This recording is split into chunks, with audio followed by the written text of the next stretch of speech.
नमस्ते बच्चों, मेरा नाम राहुल सर है। लास्ट क्लास में मैंने आपको पाइथागोरस थ्योरम के एक्सरसाइज नंबर 2.1 के क्वेश्चन नंबर 3 तक एक्सप्लेन किया था। इस क्लास में हम लोग क्वेश्चन नंबर 4 के आगे के क्वेश्चन सॉल्व करेंगे। बट उसके पहले इस चैप्टर में कुछ थ्योरम्स हैं जो रह गए थे, उन थ्योरम को मैं एक्सप्लेन करूंगा और देन इस क्वेश्चन नंबर 4 की सीरीज को आगे बढ़ाऊंगा। तो जो थ्योरम आपके टेक्स्ट बुक में सबसे पहले पेज 34 पे दिया हुआ है वो है पाइथागोरस थ्योरम। अब पाइथागोरस थ्योरम का बेसिक्स तो हमने लास्ट क्लास में देखे थे कि हाइपोटेनियस का square equal to other two sides के स्क्वायर के सम के बराबर होता है। अब इसी चीज को हमको प्रूफ करना है, जो आप जिसका प्रूफ आप यहाँ पे देख रहे हैं। अब ये प्रूफ होता कैसे? प्रूफ इसका बहुत ही आसान है, बट थोड़ा सा शॉर्ट में वहां पे एक्सप्लेन किया हुआ है, इसीलिए मैं आपको यहाँ पे डिटेल में थोड़ा सा एक्सप्लेन कर देता हूँ। इस प्रूफ में जो कंस्ट्रक्शन लिखा हुआ है, सबसे पहले आपको वो कंस्ट्रक्शन करना पड़ता है। वो कंस्ट्रक्शन क्या है कि आपको बीडी ड्रॉ करना होता है जो कि परपेंडिकुलर हो एसी पे। अगर ये परपेंडिकुलर है तो definitely angle B D A जो है और एंगल बी डी सी जो है वो इक्वल टू 90 डिग्री आ जाएगा। ऑलरेडी ये राइट एंगल है, एंगल बी जो है वो 90 डिग्री पहले से है। ठीक है। अब क्योंकि आपको ये प्रूफ करना है कि A C square is equal to A B square plus B C square, तो सबसे पहले आप प्रूफ में दो ट्रायंगल लेंगे, या अगर फिर तीन ट्रायंगल लेंगे। एक लेंगे आप triangle A B C and triangle B D C, और दूसरा आप ट्रायंगल लेंगे ए बी सी फिर से and triangle A D B. ये दो ट्रायंगल लेंगे। अब अगर आप अपने प्रूफ्स में देखेंगे तो यहाँ पे लिखा हुआ है कि similarity of right angle triangle से ये जो दोनों ट्रायंगल हैं वो सिमिलर हो गए। अब similarity of right angle triangle क्या है वो समझने की कोशिश करते हैं, कैसे ये प्रूफ हो गया।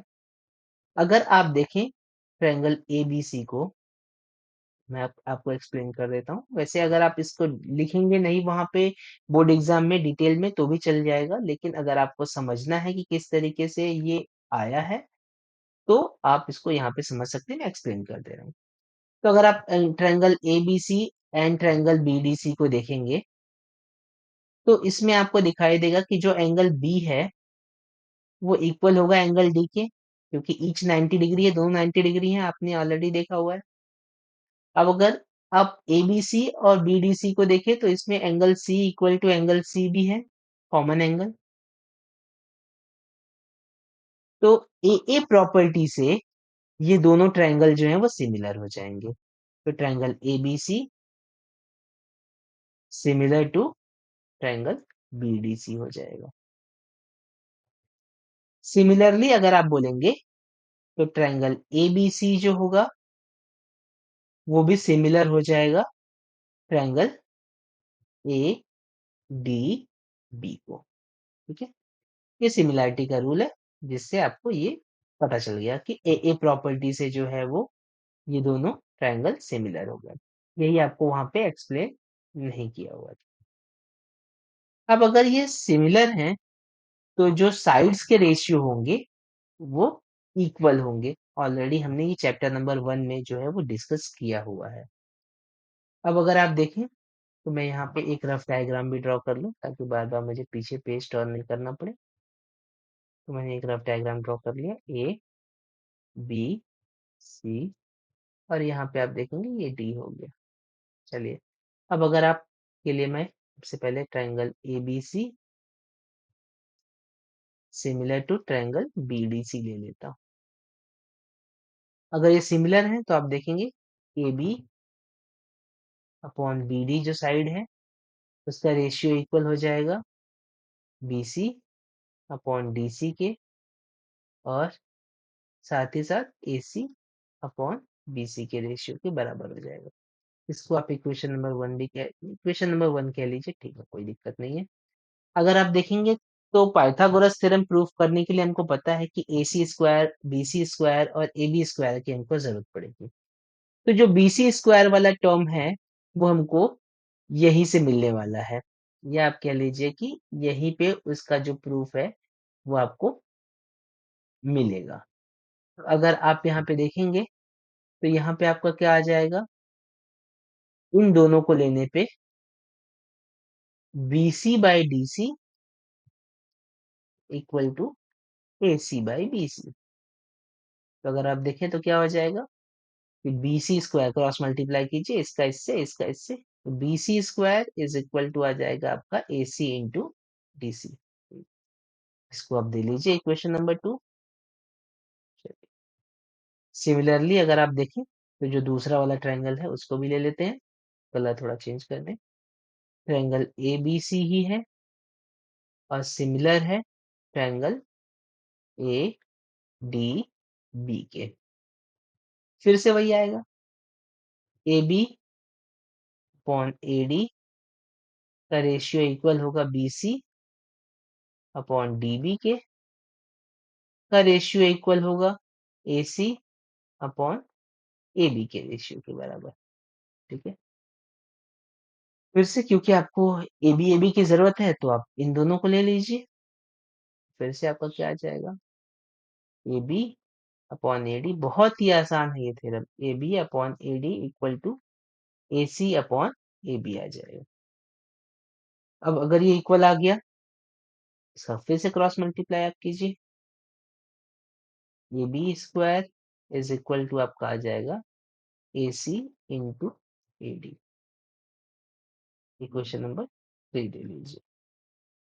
अब क्योंकि आपको पता है कि पाइथागोरस थ्योरम के लिए आपको सम ऑफ स्क्वायर ऑफ साइड्स करने होते हैं, तो आप क्या कीजिए, इसके लिए आप ऐड इक्वेशन 2 एंड 3 कर दीजिए। अगर आप इनको ऐड करते हैं तो आपको क्या मिलेगा, देखिए आपको मिलेगा A B square plus B C square, और ये किसके इक्वल होगा, ये इक्वल हो जाएगा ए सी इंटू डी सी, या A C into A D plus A C into D C. चलिए, ये हो गया। दोनों में आप देखेंगे क्या है, यहाँ पे भी एसी है, यहाँ पे भी एसी है, एसी कॉमन ले लीजिए। एकदम बेसिक तरीके से आप समझिए इसको। फिर क्या हो जाएगा, ए डी यहाँ पे एक ब्रैकेट में बचेगा ये वाला, और यहाँ पे दूसरे ब्रैकेट में बचेगा प्लस डी सी। अब अगर इस लाइन को आप ध्यान से देखें तो ये ए डी और डी सी को अगर आप ऐड करते हैं तो वो किसके इक्वल होगा, ए सी के इक्वल होगा। क्यों, क्योंकि ए डी और सी क्या है, लीनियर है। तो AC प्लस DC को अगर आप ऐड करेंगे तो वो किसके इक्वल आ जाएगा, फिर से इक्वल आ जाएगा आपका AD plus DC is equal to AC। और अगर AC का AC में मैं मल्टीप्लाई कर दूं तो मुझे क्या मिल जाएगा, मुझे मिल जाएगा AC का स्क्वायर। तो फिर मैं क्या कह सकता हूँ, मैं कह सकता हूँ कि AB square plus BC square जो है वो किसके बराबर है, AC स्क्वायर के बराबर है। तो बस इतना सा ही आपका ये सिंपल सा प्रूफ है।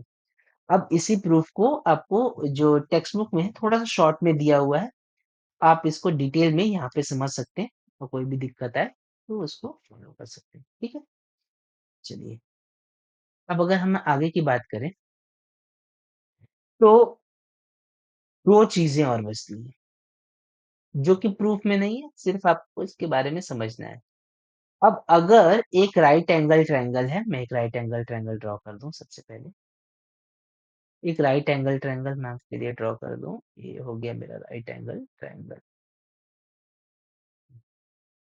अब इस राइट एंगल ट्रायंगल में अभी आपने पाइथागोरस थ्योरम से ये प्रूफ किया कि अगर ये 90 डिग्री है तो A C square is equal to A B square plus B C square आता है, A B square plus B C square.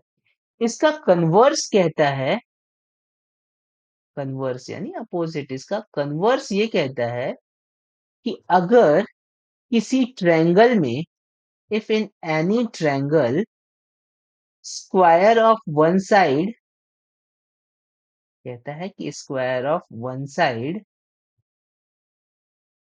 Plus square of remaining side, या आप इसको ऐसे समझ लीजिए, अगर डायरेक्टली मैं कहूं तो ये कहता है कि square of one side is equal to sum of square of remaining two sides, then triangle is right angle triangle. यानी वो कहता है कि अगर ऐसा हो जाता है कि AC स्क्वायर की value sum of one side square is equal to sum of square of remaining two sides, यानी AB square plus BC square के इक्वल आ जाता है, देन ये राइट एंगल ट्रायंगल है। तो ट्रायंगल ABC क्या हो जाएगा? राइट एंगल ट्रायंगल हो जाएगा। ABC is a right angle triangle. तो आपका जो मेन थ्योरम वो क्या कहता है कि अगर एक राइट एंगल ट्रायंगल है, उसमें AC का स्क्वायर जो होगा वो AB के स्क्वायर प्लस BC के स्क्वायर के इक्वल होगा। और उसका कन्वर्स कहता है कि अगर AC का स्क्वायर इक्वल टू AB का स्क्वायर प्लस BC का स्क्वायर है, तो गिवन ट्रायंगल क्या है? राइट एंगल ट्रायंगल है।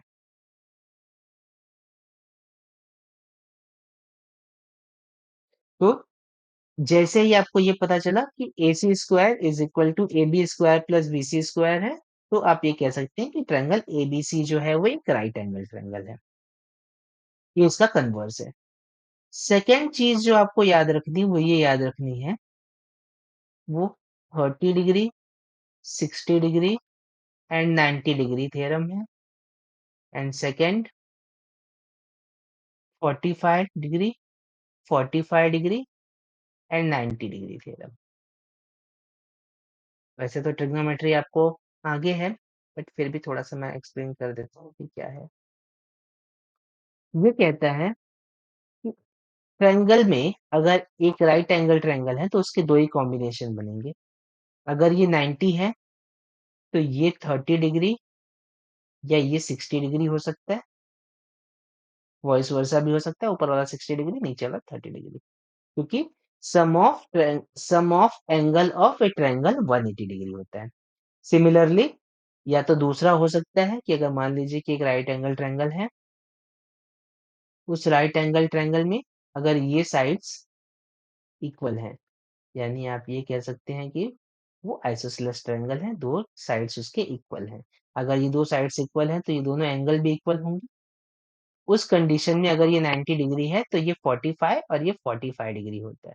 ठीक है, तो ये दो थ्योरम 45 45 90 और 30 60 90, अब इनका यूज क्या है वो समझते हैं। ये थ्योरम कहते हैं कि अब जैसे ये 90 डिग्री है तो 90 डिग्री के सामने वाला हमेशा क्या होता है? हाइपोटेन्यूस होता है, पहले से आपको पता है। वो इसमें भी कॉमन होगा, वो इसमें भी कॉमन होगा। दो चीजें आपको याद रखनी है, कुछ वैल्यूज। वैल्यूज क्या याद रखनी है? कि साइन 30 डिग्री की वैल्यू होती है 1/2। ठीक है, साइन 60 डिग्री की वैल्यू होती है √3/2, और साइन 45 डिग्री की वैल्यू होती है 1/√2। ये तीन चीजें होती हैं। अब आपको समझना क्या है वो समझते हैं। समझना ये है कि ये थ्योरम कहता है कि अगर आपने किसी राइट एंगल ट्रायंगल में 30 60 90 डिग्री अप्लाई किया, तो side opposite to 60 degree, side opposite to 60 degree, यानी आप कह सकते हो कि अगर ऊपर वाला ट्रायंगल आप देखें तो वो आपकी बात कर रहा है AB की, वो हमेशा √3/2 टाइम्स हाइपोटेनियस का होगा। जो भी हाइपोटेनियस की वैल्यू होगी उसका √3/2 टाइम्स होगा। क्यों? क्योंकि साइन 60 की वैल्यू √3/2 होती है, और ये हमेशा हाइपोटेनियस जो होता है उसमें अपोजिट और एडजेसेंट साइन के हिसाब से ही चलते हैं। Side opposite to 30 degree. बहुत ही आसान है, सिर्फ आप इसको अगर माइंड में रख लेंगे तो काम दे देगा। कि 60 डिग्री के अपोजिट में जो साइड है वो हमेशा क्या होगी, √3/2 टाइम्स ऑफ हाइपोटेन्यूज होगी। और कहता है कि साइड अपोजिट टू 30 डिग्री, यानी आप कह सकते हैं कि VC की बात कर रहा है। अगर उसकी वैल्यू आपको निकालनी है और आपके पास कोई वैल्यू नहीं है, तो वो हमेशा क्या हो जाएगा, 1/2 टाइम्स ऑफ हाइपोटेन्यूज हो जाएगा। तो ये आपका 30, 60, 90 में अप्लीकेबल हो जाएगा। और क्योंकि 45, 45, 90 में आपके पास सिर्फ 45, 45 डिग्री है, 90 डिग्री दोनों में कुछ यूज का नहीं है, वो सिर्फ हाइपोटेनियस को इंडिकेट करने के लिए है। तो अगर आप 45, 45, 90 देखें तो इसमें सिर्फ ये है कि side opposite to 45 degree, side opposite to 45 degree. अब साइड अपोजिट टू 45 डिग्री कौन से हो सकते हैं, आपका AB भी हो सकता है, आपका BC भी हो सकता है। दोनों में से कोई वैल्यू आपको निकालनी हो, वो क्या हो जाएगा, 1/√2 टाइम्स ऑफ हाइपोटेन्यूज। उसकी वैल्यू हो जाएगी 1/√2 टाइम्स ऑफ हाइपोटेन्यूज। तो 30, 60, 90, 45, 45, 90, ये दोनों थ्योरम आप होपफुली समझ में आ गए होंगे। तो इसमें आपको क्या है कि 30, 60, 90 में 60 डिग्री के जो सामने वाला साइड है वो √3/2 टाइम्स ऑफ हाइपोटेन्यूज होता है। और जो 30 डिग्री के सामने वाला साइड है वो क्या होता है, 1/2 टाइम्स ऑफ हाइपोटेन्यूज होता है। सिमिलरली जो साइड अपोजिट टू 45 डिग्री है वो 1/√2 टाइम्स ऑफ हाइपोटेन्यूज होता है। होपफुली आपको ये सारी चीजें समझ में आ गई होंगी। लास्ट क्लास में मैंने क्वेश्चन नंबर 3 में इस ज्योमेट्रिक मीन थ्योरम का भी यूज किया था, जिसे मैंने आपको एक्सप्लेन किया था कि अगर कोई साइड परपेंडिकुलर होती है थर्ड साइड को, या हाइपोटेनियस को परपेंडिकुलर होती है, तो QS का जो स्क्वायर होगा वो इक्वल होगा PS इंटू PR के। तो आप अगर समझने की कोशिश करें तो theorem wise Pythagoras theorem important है क्योंकि उसको लिखने के लिए आता है।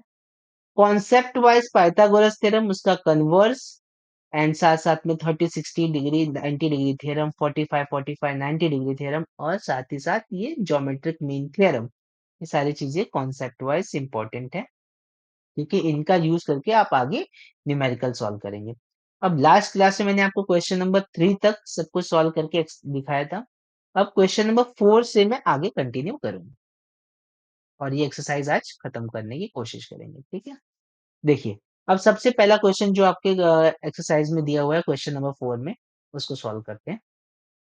क्वेश्चन कह रहा है कि ये फिगर को देखिए, इस फिगर में आरपी की वैल्यू आपको फाइंड आउट करनी है, यानी इस साइड की वैल्यू निकालनी है, ठीक है। दूसरा पीएस की वैल्यू आपको निकालनी है। अब अगर आप ध्यान से देखें तो ट्रायंगल पीएसआर में आपको एंगल एस की वैल्यू जो है वो 90 डिग्री दी हुई है, एंगल पी की वैल्यू जो है वो 30 डिग्री दी हुई है। अभी जस्ट मैंने आपको एक्सप्लेन किया कि इसमें दो ही कॉम्बिनेशन बनते हैं, या तो 30, 60, 90 बनता है, या तो 45, 45, 90 बनता है। दूसरा कोई भी कॉम्बिनेशन राइट एंगल ट्रायंगल में नहीं बन सकता, ठीक है, कंप्लीट एंगल्स में, ठीक है। अदरवाइज आप बोलेंगे सर डेसिमल में तो बन सकता है, डेसिमल की बात नहीं कर रहा हूँ। कंप्लीट एंगल में 30, 60, 90 या 45, 45, 90 का एक कॉम्बिनेशन बनेगा और किसी का नहीं बनेगा। तो आपको पता ही है कि अगर ये एंगल एस 90 है, ये पी 30 है, तो डेफिनेटली एंगल आर जो होगा वो इक्वल टू 60 डिग्री होगा, ठीक है। चलो, तो आप डेफिनेटली अब लगा दीजिए कि by 30 degree, 60 degree, 90 degree theorem. अब इसको जब मैं अप्लाई करूंगा तो सबसे पहले मुझे चाहिए साइड आरपी। आरपी हमारा हाइपोटेनियस है, क्योंकि इसके सामने है, लेकिन एक साइड हमको दिया हुआ है तो हमको काम हो जाएगा। तो ये जो एस आर है, एस आर क्या है, side opposite to 30 degree. S R जो होगा वो होगा 1/2 टाइम्स ऑफ हाइपोटेनियस। क्यों? यहाँ पे ब्रैकेट में आप रीजन लिखेंगे, साइड अपोजिट टू 30 डिग्री। आपके पास SR की वैल्यू तो है ही है, कितनी है? 6। 1/2 को 1/2 लिख दीजिए। हाइपोटेनियस आपका RP है, बस क्रॉस मल्टीप्लाई कर दीजिए। 6 2 ज़ा 12 इक्वल टू RP। तो आपको RP की वैल्यू मिल गई, क्या मिल गई? 12 मिल गई। आपका काम हो गया। अब आपको चाहिए PS। फिर से आपको पता है कि PS जो है वो 60 डिग्री के अपोजिट है, तो आप क्या लिखेंगे? PS is equal to √3/2 times of hypotenuse. क्यों? रीजन में, रीजन देना ज्योमेट्री में बहुत इंपॉर्टेंट होता है। Side opposite to 60 degree. अब अगर ऐसा है तो अब देखिए, √3/2, हाइपोटेनियस आपका अभी आपने जस्ट निकाला है 12, तो 12 1 ज़ा 12, सॉरी 2 1 ज़ा 2 और 2 6 ज़ा 12, यानी आपको मिला क्या? 6√3। तो यानी आपको RP की वैल्यू मिल गई 12 और PS की वैल्यू मिल गई 6√3। तो इसीलिए ये थ्योरम्स जानना बहुत ज़रूरी है, क्योंकि आप देखें इस थ्योरम से ये क्वेश्चंस बहुत ही ईज़ी हो गया।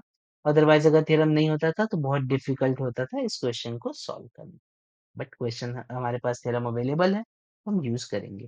होपफुली आपको समझ में आया होगा। चलिए नेक्स्ट क्वेश्चन पे आगे बढ़ते हैं। क्वेश्चन नंबर 5 देखते हैं। अब आपको स्टेट बोर्ड में ये ब्लैंक्स वाले क्वेश्चंस आते हैं। तो ब्लैंक्स वाले क्वेश्चंस क्योंकि आपको ऐसे ही दिखाई दे रहे हैं, तो सिर्फ इनको फिल करना होता है, बट मैं इसको एक्सप्लेन कर देता हूँ आपको कि किस तरीके से इसको फिल करना है आपको। यानी मैं साइड में सॉल्व करूंगा, आप यहाँ पे फिल कर लीजिए। क्वेश्चन नंबर 5 में आपको ट्रायंगल डायग्राम भी दिया हुआ है। देखिए ABC, ये दोनों साइड्स इक्वल हैं, यानी ट्रायंगल ABC जो है वो क्या है? आइसोसेलेस ट्रायंगल है। ठीक है, तो आप यहाँ पे क्या लिखेंगे? ट्रायंगल ABC कौन सा ट्रायंगल है? आइसोसेलेस राइट एंगल ट्रायंगल है। ठीक है, आइसोसेलेस राइट एंगल ट्रायंगल है। अब आपको पता है AB इक्वल टू BC, ये आपको ऑलरेडी गिवन भी लिख सकते हैं, या साथ ही साथ यहाँ पे लिख सकते हैं आइसोसेलेस ट्रायंगल। ठीक है, दोनों में से जो मर्जी वो लिख सकते हैं। अब आपको पता होना चाहिए, अगर ये आइसोसेलेस ट्रायंगल है तो एंगल BAC ये इक्वल होगा एंगल BCA की। क्यों इक्वल होगा? क्योंकि इसके सामने का एंगल ये है और इसके सामने का एंगल ये है, और ये दोनों साइड्स तो इक्वल हैं। तो आप रीजन में क्या लिखेंगे? यहाँ पे क्या लिखेंगे? Angle BAC equal to angle BCA। ठीक है, अच्छा रीजन में अगर इसके लिखना चाहें, side opposite to, sorry angle opposite to equal side, उल्टा लिख दिया, angle opposite to equal side. ठीक है, ये आपका हो गया। अच्छा, अब आगे आपका लिखा हुआ है कि AB, थोड़ा सा मैं इस डायग्राम को ये इस कर दूं ताकि आराम से आपको दिखे। AB equal to BC equal to, अब इसमें कौन सा थ्योरम लगेगा सबसे पहले आपको ये समझना बहुत जरूरी है। तो यहाँ पे क्योंकि ये इक्वल इक्वल है, तो ये भी 45 डिग्री होगा और ये भी 45 डिग्री होगा। क्यों ये दोनों 45 डिग्री होंगे? अगर साइड में आपको समझना है तो मैं आपके लिए बता देता हूँ, बट पार्ट ऑफ क्वेश्चन नहीं है। दोनों एंगल इक्वल हैं, x plus 90 equal to 180 degree. क्यों? क्योंकि तीनों एंगल का सम 180 होता है। तो 2x प्लस 90 इक्वल टू 180, तो 2x equal to 90, x equal to 45 degree. x की वैल्यू कितनी है? 45 डिग्री, इसीलिए आप लगाएंगे क्या 45 डिग्री, 45 45 90, तो आप लिखेंगे बाय 45 45 90 डिग्री। अब अगर ये थ्योरम आप लगाएंगे तो A B equal to B C equal to क्या हो जाएगा 1/√2 टाइम्स ऑफ बी सी, यानी यहाँ पे आपका क्या आ जाएगा 1/√2 टाइम्स। ठीक है, फिर यहाँ पे आप क्या लिखेंगे 1/√2 टाइम्स ऑफ √8, यानी आप यहाँ पे लिखेंगे 1 बाय फिर से √2। अब आपको पता है कि 8 का फैक्टर क्या होता है, अब देखिए 8 2 4 जा 2 2 जा 2 1 जा, स्क्वायर रूट में हमेशा याद रखिए दो दो का पेयर बनाते हैं, तो ये दोनों का पेयर है, तो इसलिए 1 टाइम 2 बाहर, ये इंडिविजुअल है इसीलिए अंडर रूट, तो इसीलिए आपको यहाँ पे दिखाई दे रहा है 2 रूट, तो आप यहाँ पे लिखेंगे 1/√2 ऑफ 2 रूट 2। अब √2 से √2 आपका कैंसल आउट हो जाएगा, यहाँ पे 1/√2, ये √2 से √2 आपका कैंसल आउट हो जाएगा, तो आपका आंसर क्या बचा फाइनली सिर्फ 2, यानी यहाँ पे आपका आंसर कितना आ जाएगा सिर्फ 2। तो इस तरीके से खैर आपको तो सिर्फ ब्लैंक्स को फिल करना था, बट मैंने ये क्वेश्चन आपको एक्चुअली एक्सप्लेन कर दिया कि इस क्वेश्चन में क्या किस तरीके से है या किस तरीके से बाकी चीजें अकर होंगी।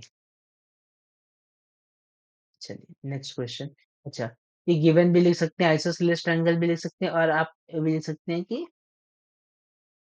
Angle side opposite to equal angle, but वो लिखने की जरूरत नहीं, गिवन या फिर आइसोसेलेस ट्रायंगल लिख लेंगे तो ज्यादा बेटर रहेगा, तो लिखा होगा। चलिए नेक्स्ट क्वेश्चन पे आते हैं, क्वेश्चन नंबर 6। क्वेश्चन नंबर 6 आपके स्क्रीन के ऊपर है। इस क्वेश्चन में लिखा हुआ है कि आपको साइड फाइंड आउट करना है और पेरीमीटर फाइंड आउट करना है, किसका, एक स्क्वायर का, जिसका डायगोनल कितना दिया हुआ है आपको 10 सेंटीमीटर दिया हुआ है। अब ये देखिए बहुत ही इजी है कि ए बी सी डी क्या है, मान लीजिए कि एक स्क्वायर है, उसका एक डायगोनल भी आपके लिए ड्रॉ कर देता हूं मैं, लेट्स से दैट कि ये उसका डायगोनल है, मैंने यहाँ से यहाँ तक उसका डायगोनल ड्रॉ कर दिया। इस डायगोनल की वैल्यू उसने दी हुई है 10 सेंटीमीटर। अच्छा, आपसे पूछा है साइड्स और पेरीमीटर में, साइड निकालना, क्योंकि इसकी साइड तो क्या होती है इक्वल होती है, ये ए है तो ये भी ए है, ये भी ए है, ये भी ए है, और पेरीमीटर 4A होता है, यानी कोई भी एक साइड आप निकाल लीजिए तो काम आपका हो जाएगा। लेकिन आपको जो याद रखना है वो ये याद रखना है कि जो स्क्वायर होता है उसके चारों एंगल क्या होते हैं 90 डिग्री होते हैं, यानी चारों एंगल की वैल्यू क्या होती है 90 90 90, यानी ये भी 90, ये भी 90, ये भी 90, ये भी 90। ठीक है, तो आप बोलेंगे A B C D is a square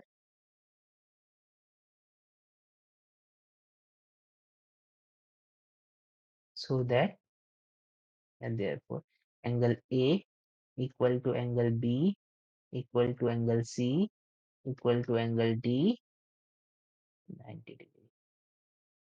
ठीक है, उसके बाद टू फाइंड, क्या फाइंड करना है, साइड एंड पेरीमीटर।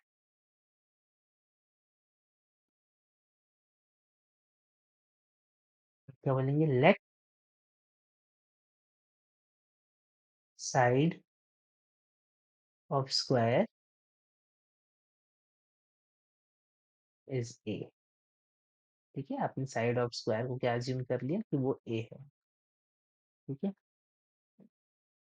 अब एक ट्रायंगल ले लीजिए, कौन सा, क्योंकि डायगोनल है तो ये एक ट्रायंगल में और ये एक ट्रायंगल में डिवाइड हो गया, यहाँ पे चाहिए तो लिख भी लीजिए, let the square side of square is A and BD is diagonal,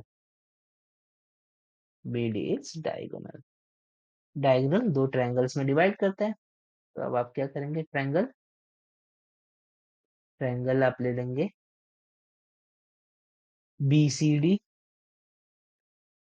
ठीक है।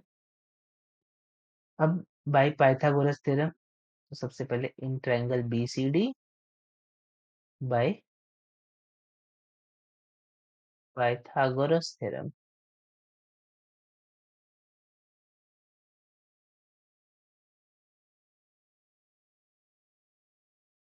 क्या हो जाएगा आपका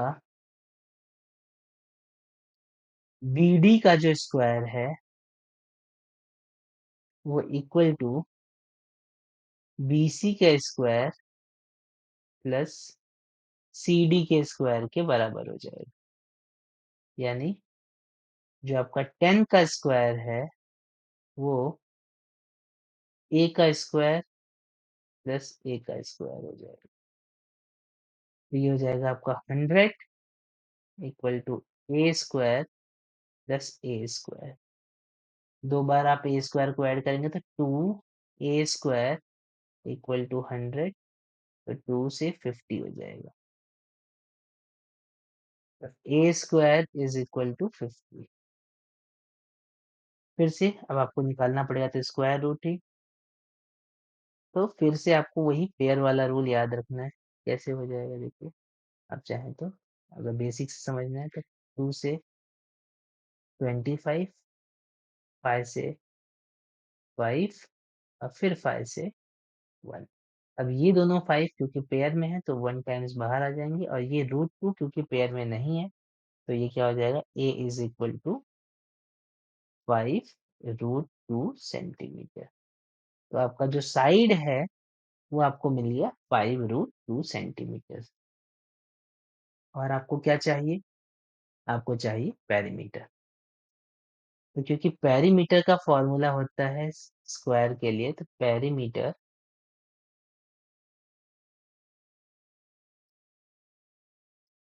4 टाइम्स साइड्स, यानी 4A होगा। तो ये 4 इंटू 5 √2 यानी 20 √2 सेंटीमीटर, ठीक है। इस तरीके से ये आपका क्वेश्चन नंबर 6 भी समझ में आ गया आपको। स्क्वायर था, ईच एंगल 90 था, आपने लगाया पाइथागोरस थ्योरम और आंसर आपको मिल गया, कोई भी दिक्कत नहीं थी। तो इसी तरीके से क्वेश्चन बहुत इजी होते हैं, बस आपको ये समझने होते हैं। नेक्स्ट क्वेश्चन की तरफ अगर हम आगे बढ़ जाएं, देखिए अब आपका सामने आपका जो क्वेश्चन है वो वैसे ही दिख रहा है कि ये ज्योमेट्रिक मीन थ्योरम से क्वेश्चन सॉल्व होगा। पहले कुछ ना कुछ तो ज्योमेट्रिक मीन थ्योरम का इसमें यूज होने ही वाला है, क्वेश्चन के डायग्राम से समझ में आ रहा है।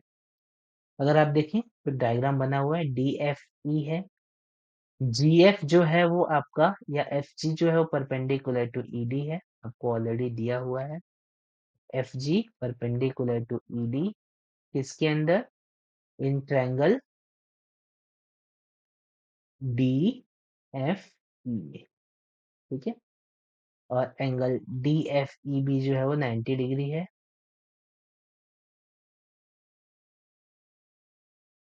अब आप क्या लगाएंगे, आपको सबसे पहले फाइंड आउट करना है ये EG।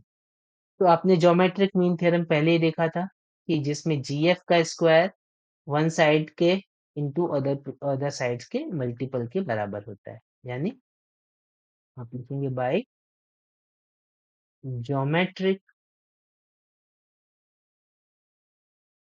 मीन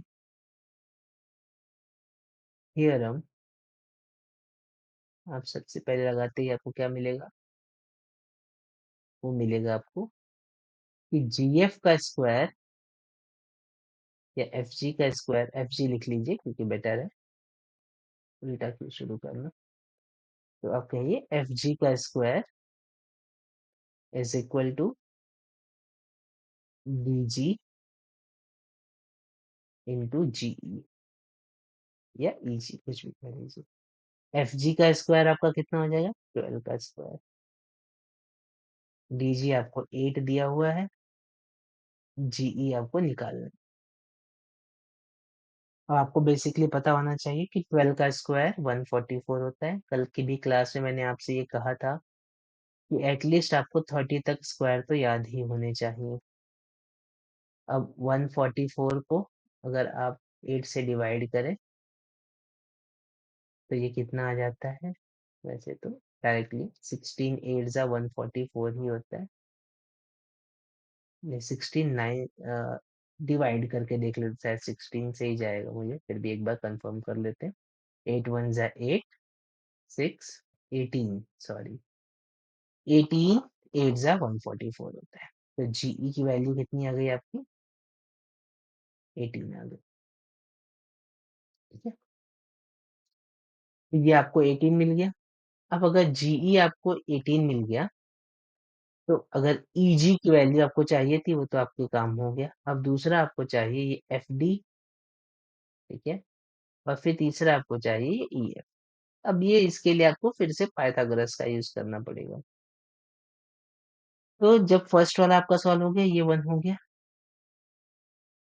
सेकंड वाले के लिए आपको क्योंकि एफडी चाहिए तो आप ये छोटा वाला ट्रायंगल ले लीजिए, ये भी 90 डिग्री ही होगा। तो triangle D G F by Pythagoras. Bye Pythagoras theorem अगर आप अप्लाई करेंगे तो इसमें क्या होता है वो हम समझने की कोशिश करते हैं। तो बाय पाइथागोरस थ्योरम क्या हो जाएगा? ये 90 डिग्री है तो इसके अपोजिट की ये साइड है। तो डी एफ का जो स्क्वायर है कि वो आपका हाइपोटेन्यूस है, इक्वल टू डी जी का स्क्वायर प्लस जी एफ का स्क्वायर। अब डी एफ का स्क्वायर तो आपको निकालना ही है क्योंकि एफ डी की वैल्यू आपको निकालनी है। डी जी का स्क्वायर आपका 8 का स्क्वायर है और जी एफ का स्क्वायर आपका 12 का स्क्वायर है। 8 का स्क्वायर आपका 64 होता है और 12 का स्क्वायर आपका 144 होता है। दोनों को आप ऐड करेंगे तो 4 और 4 कितना हो जाता है? 8। 6 और 4 आपका हो जाता है 10 और ये आ जाता है 2। करेक्ट। अब 208 डीएफ की वैल्यू आ गई, डीएफ स्क्वायर की वैल्यू आ गई। फिर से मैंने आपसे कहा था कि जब भी आपको स्क्वायर होगा तो स्क्वायर रूट निकालना पड़ेगा। स्क्वायर रूट निकालने के लिए सबसे बेस्ट मेथड है आप उसका फैक्टर निकाल लीजिए, कोई भी दिक्कत आपको नहीं आएगी। चलिए 208 की बात हम लोग कर लेते हैं। 2 से 104 हो जाएगा, फिर 2 से 52 हो जाएगा, फिर 2 से 26 हो जाएगा, फिर 2 से 13 हो जाएगा, फिर 13 क्योंकि प्राइम नंबर है 13 कोई सा 13। तो ये 2 का एक पेयर, ये 2 का एक पेयर और ये 2 13, तो 2 2 जा 4। तो डीएफ की जो वैल्यू आपको मिलेगी वो क्या मिलेगी? 2 2 जा 4 रूट 13। सेंटीमीटर वेंटीमीटर कुछ दिया नहीं है तो इसलिए आपको यूनिट में लिखने की जरूरत नहीं है। डीएफ की वैल्यू आपको मिल गई 4 रूट 13। सेकेंड वाला भी आपका सॉल्व हो गया। थर्ड, सिमिलरली आपको ईएफ की वैल्यू चाहिए और फिर से ईएफ जो है वो आप चाहे तो खुद से भी ट्राई कर सकते हैं, वरना मैं सॉल्व करके दिखा देता हूँ। छोटा सा वो भी है। अब ईएफ के लिए जब आपको ईएफ की वैल्यू निकालनी है तो आपको बड़े वाले ट्रायंगल में पाइथागोरस लगाना पड़ेगा, जिसमें ट्रायंगल डी एफ ई में। ठीक है, अब डी एफ ई में आप पाइथागोरस थ्योरम लगाएंगे बाय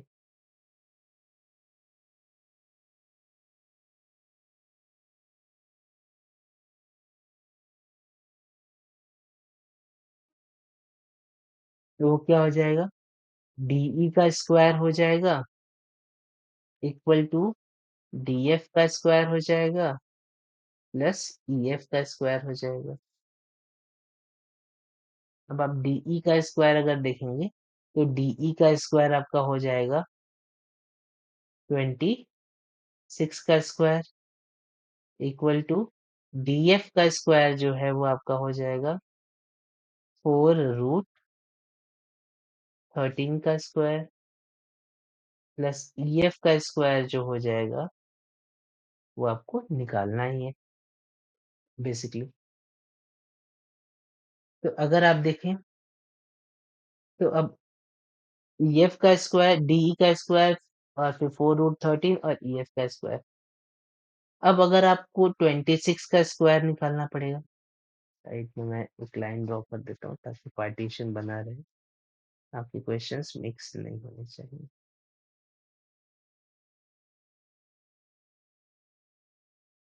अब 26 का स्क्वायर होगा 676।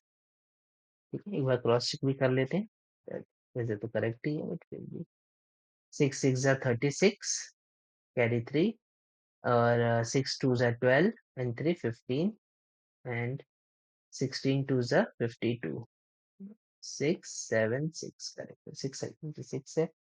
4√13 का अभी जस्ट आपने स्क्वायर किया ही था, 208 यहाँ पे ऑलरेडी प्रेजेंट है, प्लस EF स्क्वायर। अब 676 में अगर आप 208 को माइनस करते हैं तो 16 माइनस 8 8 हो जाएगा। यहाँ पे आपका 6 होगा, वो 6 आ जाएगा। और यहाँ पे आपका जो है वो कितना हो जाएगा, 6 आ गया, 6 माइनस 2 468 होगा। तो 468 ये किसकी वैल्यू आ गई, EF स्क्वायर की वैल्यू आ गई।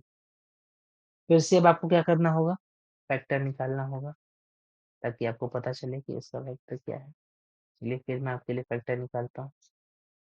हर बार ये सबसे बेस्ट मेथड होता है किसी भी स्क्वायर रूट को फाइंड आउट करना है। क्यूब रूट निकालना हो तो 3 3 का पेयर बना लीजिए, स्क्वायर रूट निकालना हो तो 2 2 का पेयर बना लीजिए। 2, तो 2 से ये 23 और ये 4, 234 हो जाएगा। फिर 2 से 2 1 जा और 17, करेक्ट। फिर से वही आ गया, अगर आप देखें तो 2 से तो नहीं जाएगा, 13 से जाएगा, क्योंकि 13 8 जा जो होता है वो होता है 117। अब फिर से आप देखेंगे तो 2 का तो ये हो जाएगा आपका 4, फिर 2 से 2 और फिर 2 से 1। ठीक है, अब ये 2 का एक पेयर, ये 2 का एक पेयर और ये 2 एक यहाँ पे ऐसे ही बना रहेगी। ठीक है, तो जब आप 468 देखेंगे तो 2 2 जा 4, तो ये हो जाएगा आपका 2 2 जा 4, 4 और ये 2 और ये 13, तो 4√26।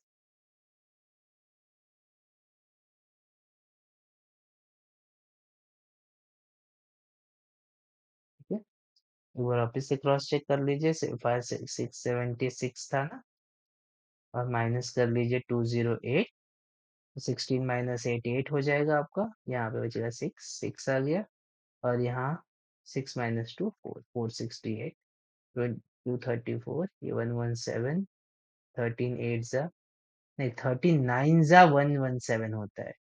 थोड़ा सा यहाँ पे गड़बड़ हो गया, देखिए मुझे लग रहा था कि कुछ तो गड़बड़ हुआ है, इसलिए ये 13 9 जा 117 होता है, और 3 3 जा 9 और 3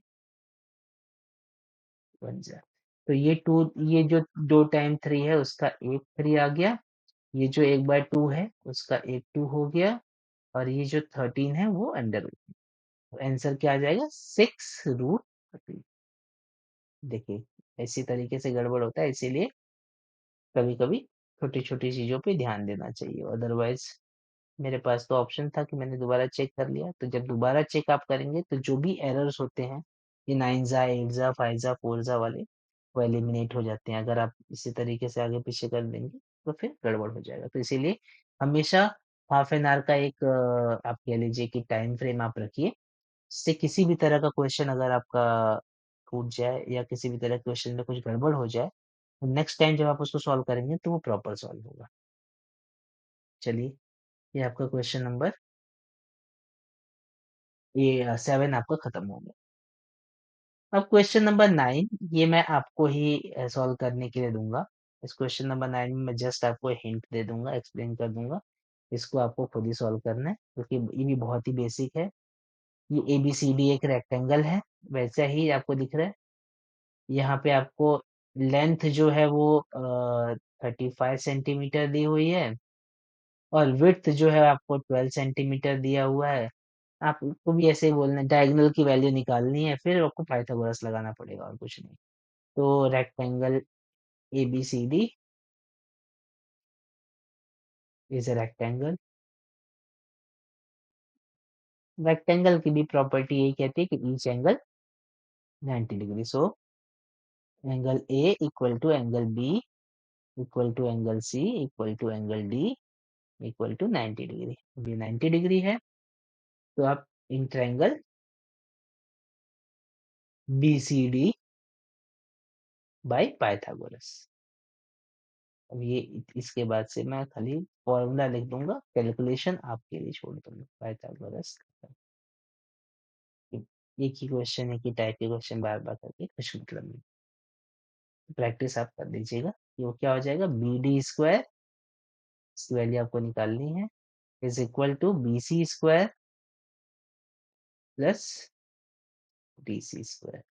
तो यहाँ पे आप BC स्क्वायर में 12 का स्क्वायर और DC स्क्वायर में 35 का स्क्वायर करके BD की वैल्यू निकाल लेंगे। ठीक है, तो ये मैं आपके लिए छोड़ देता हूँ। ठीक है, ऐसे आप समझिए कि ऐसे होमवर्क आपको इसको कंप्लीट करना है। नहीं, इसके अंदर स्क्वायर कैसे निकालना है वो आपको पता ही है, अगर नहीं आए तो 2 बार मल्टीप्लाई कर दीजिएगा। ठीक है, अब ये एक आप कह सकते हैं कि one of the difficult question है, थोड़ा सा इसको समझने की जरूरत है। ये और क्वेश्चन नंबर 10, इसमें थोड़ा सा कैलकुलेशन बेस्ड क्वेश्चन है। ये क्वेश्चन खत्म होने के बाद आपका जो है ये एक्सरसाइज 2.1 है वो कंप्लीटली खत्म हो जाएगा। तो हम लोग इस क्वेश्चन को समझते हैं। आपको इस क्वेश्चन में कुछ बहुत ज़्यादा डिफ़िकल्ट नहीं, बट फिर भी बहुत सारी चीज़ें हैं जिनके बारे में आपको केयर करना पड़ेगा इस क्वेश्चन में। जैसे आपको दिया हुआ है कि यहाँ पे ये जो M है वो मिड पॉइंट है, तो RM is equal to MQ है, ये आपको पता है। PRQ जो है 90 डिग्री है और ये आपको प्रूफ करना है, तो आप लिख लीजिए कि ट्रायंगल PRQ में M is mid point, M आपका क्या है, मिड पॉइंट है, तो RM इक्वल टू MQ। ये सारी चीजें आपको क्या है, गिवन दी हुई है। ठीक है, अब सबसे पहले आप क्या कीजिए कि ट्रायंगल PQR में बाय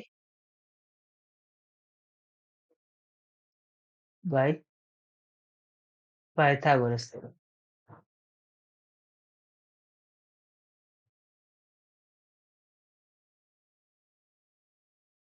जब आप पाइथागोरस थ्योरम लगाएंगे तो वो क्या हो जाएगा, PQ का square is equal to PR का स्क्वायर प्लस RQ का स्क्वायर। ठीक है, अब आपको जो पता रहेगा वो ये है कि PQ का जो स्क्वायर है वो PR का स्क्वायर तो एज इट इज है, लेकिन जो आपका RQ है वो RQ क्या है, RM प्लस MQ है। ठीक है, तो आप यहाँ लिख लीजिए RM plus MQ whole square, बराबर। अब दूसरी बात आपको ये पता है, एज पर गिवन,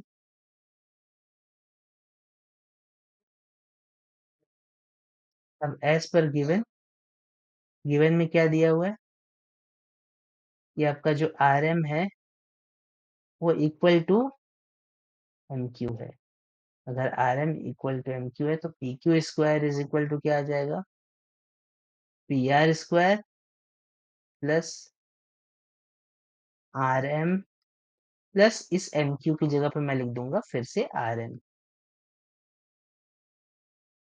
तो 2 बार जब मैं RM का स्क्वायर RM करूंगा तो 2RM हो जाएगा। तो PQ square is equal to PR square plus 2 times RM का स्क्वायर। 2 का स्क्वायर 4 होता है, तो आपका फाइनल क्या आ जाएगा? पी क्यू का square equal to P R का square plus 4 times R M का स्क्वायर। ठीक है। अब लेकिन आपको प्रूफ तो P Q square is equal to 4 P M square minus 3 P R करना है। ठीक है, कोई दिक्कत नहीं है, उसको प्रूफ कर देंगे हम। छोटा वाला ट्रायंगल ले लीजिए। कौन सा ट्रायंगल? P R M. वो भी तो एक राइट एंगल ट्रायंगल है, उसमें भी आप लगाइए बाय पाइथागोरस। ठीक है, तो उसमें जब आप पाइथागोरस लगाएंगे तो क्या आ जाएगा आपका? देखिए, ये 90 डिग्री है तो ये हाइपोटेन्यूस होगा, तो वो क्या आ जाएगा? पी एम का square is equal to P R का स्क्वायर प्लस आर एम का स्क्वायर। तो अगर मैं यहाँ से, क्योंकि आर एम की तो मुझे जरूरत है नहीं इक्वेशन में प्रूफ करने में, तो अगर मैं आर एम को एलिमिनेट कर दूं तो क्या आ जाएगा? पी एम का स्क्वायर माइनस पी आर का square equal to R M का स्क्वायर। करेक्ट, यहाँ पे आपको दिखाई दे। अब इसकी वैल्यू आप यहाँ पे सब्स्टिट्यूट कर दीजिए। मान लीजिए इसको इक्वेशन नंबर 1 कर दे, इसको इक्वेशन नंबर 1 कर देता हूँ, इसको इक्वेशन नंबर 2 कर देता हूँ। तो P Q square is equal to क्या हो जाएगा? पी आर का square plus 4 times P M का स्क्वायर माइनस पी आर का स्क्वायर। ठीक, अब आप क्या कर सकते हैं? पी क्यू का square is equal to P R का स्क्वायर प्लस 4 का मल्टीप्लाई आप करेंगे तो 4 टाइम्स पी एम का स्क्वायर माइनस 4 का मल्टीप्लाई पी आर करेंगे तो माइनस 4 पी आर का स्क्वायर। अब आपको ऐसे दिखाई दे रहा है कि अब पी क्यू का स्क्वायर तो ऐसे ही आ गया, ये 4 पी एम का स्क्वायर आप पहले लिख लीजिए,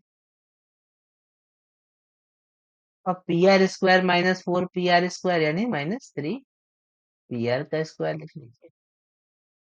हो गया। तो इस तरीके से आपका ये क्वेश्चन प्रूफ हो गया। थोड़ा सा टेक्निकल क्वेश्चन था, बस 2 बार आपको पाइथागोरस थ्योरम लगाना था, एक बार बड़े ट्रायंगल में, एक बार छोटे ट्रायंगल में।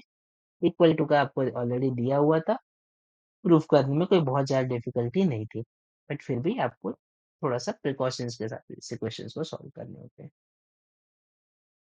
लास्ट क्वेश्चन की बात करते हैं, इस एक्सरसाइज के लास्ट क्वेश्चन की, जिसमें आपको बहुत सारे जो है वो छोटे छोटे स्टेप्स को ध्यान में रखना पड़ेगा। डायग्राम ड्रॉ करते हैं इसका, और इसके बाद फिर कंटिन्यू करते हैं। इस क्वेश्चन में इसने कहा है कि wall of to buildings on the either sides of the street. ठीक है, यानी मैं अगर एक स्ट्रीट ड्रॉ करूं, तो एक स्ट्रीट इस तरीके से हो जाएगा, यानी रोड हो गया। इस रोड के दोनों किनारे कहता है कि walls of the two building on the either sides of the stroke are parallel to each other. वो एक दूसरे को क्या है? पैरेलल। यानी मैं यहाँ से इस तरीके से ड्रॉ करूं तो ये दूसरे को क्या है? पैरेलल है। ठीक है, अब अगर ये पैरेलल टू ईच अदर है, अब वो कहता है कि ladder of 5.8 meter long is placed on the street such that its top reaches the window of the building at height 4 meter। यानी ये कहता है कि अगर वो एक 5.8 मीटर लॉन्ग लैडर को अगर वो इसके बिल्डिंग के टॉप पे लगाता है, तो वो इस तरीके से जाता है, और वो, एक मिनट थोड़ा सा नीचे लेने दीजिए इसको। हाँ, तो अब अगर आप देखेंगे, तो अगर ये कहता है कि ये अगर आपने इसको ए नाम दे दिया, इसको बी नाम दे दिया, इसको सी नाम दे दिया, इसको डी, इसको ई, ये आपका एसी एक लैडर है जो कि 5.8 मीटर लॉन्ग है।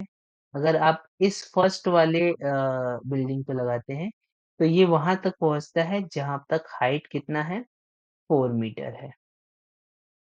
और कह रहा है कि अगर दूसरे वाले बिल्डिंग्स में आप इस तरीके से लगाते हैं इसको, ठीक है, इस तरीके से यहाँ पे लगाते हैं, तो ये क्या हो जाता है, वो ऐसे बिल्डिंग पे पहुंचता है जिसकी हाइट कितनी है, फिर से ये तो 5.80 मीटर होगा, लेकिन ये कहाँ तक पहुंचता है, 4.2 मीटर तक हाइट पहुंचता है। अब आपसे सिंपली ये कहता है कि मुझे बता दो कि ये जो स्ट्रीट है वो कितना चौड़ा है, तो ये दोनों परपेंडिकुलर होंगे। आप फर्स्ट वाले ट्रायंगल में पाइथागोरस लगा दीजिए तो इसकी वैल्यू मिल जाएगी। सेकंड वाले ट्रायंगल में पाइथागोरस लगा दीजिए तो इसकी वैल्यू मिल जाएगी। दोनों साइड्स को ऐड कर दीजिए, आपको कंप्लीट किसकी वैल्यू मिल जाएगी, आपको कंप्लीट स्ट्रीट की वैल्यू मिल जाएगी। कोई दिक्कत? चलिए, तो आप सबसे पहले क्या कर सकते हैं कि आप बोल सकते हैं कि A B equal to first building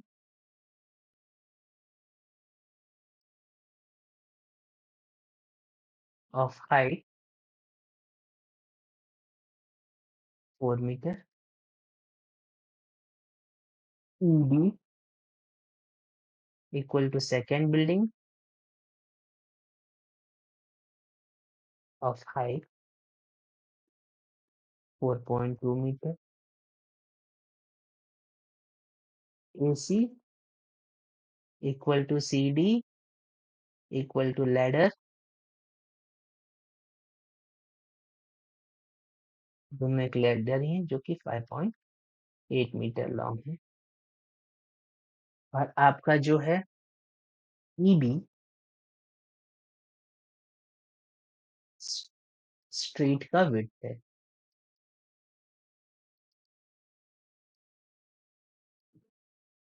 अब आप बोलोगे सबसे पहले कि in triangle ABC AB is perpendicular to BC, angle ABC is equal to 90 degree. So by Pythagoras theorem,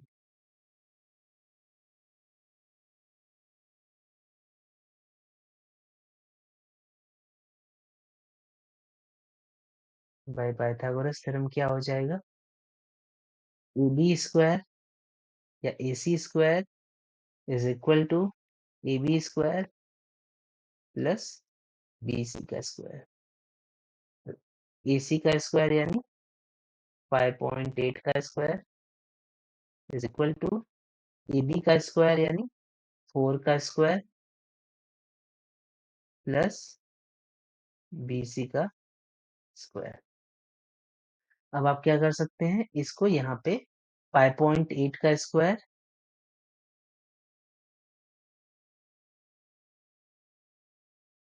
-4 का square equal to B C का स्क्वायर। अब अगर आप देखें तो 5.8 का स्क्वायर कितना हो जाएगा आपका, तो 5.8 का स्क्वायर हो जाएगा 33.64। मैंने ऑलरेडी इसका स्क्वायर करके रखा हुआ था ताकि क्वेश्चन आपके लिए जल्दी सॉल्व हो जाए। 4 का स्क्वायर आपका कितना हो जाएगा, 16 हो जाएगा, इक्वल टू कितना हो जाएगा, BC का स्क्वायर। अब 33.464 में अगर आप 16 को माइनस करेंगे तो ये आ जाएगा आपका 17.6, ये हो जाएगा BC स्क्वायर।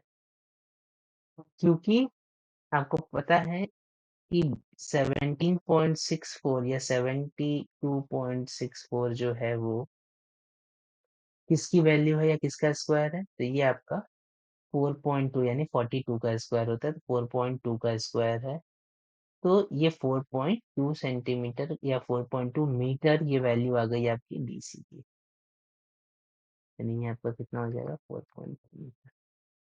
सिमिलरली आप ट्रायंगल क्या लेंगे, DEC लेंगे, उसमें भी आपका DE परपेंडिकुलर टू EC होगा और बाय पाइथागोरस थ्योरम।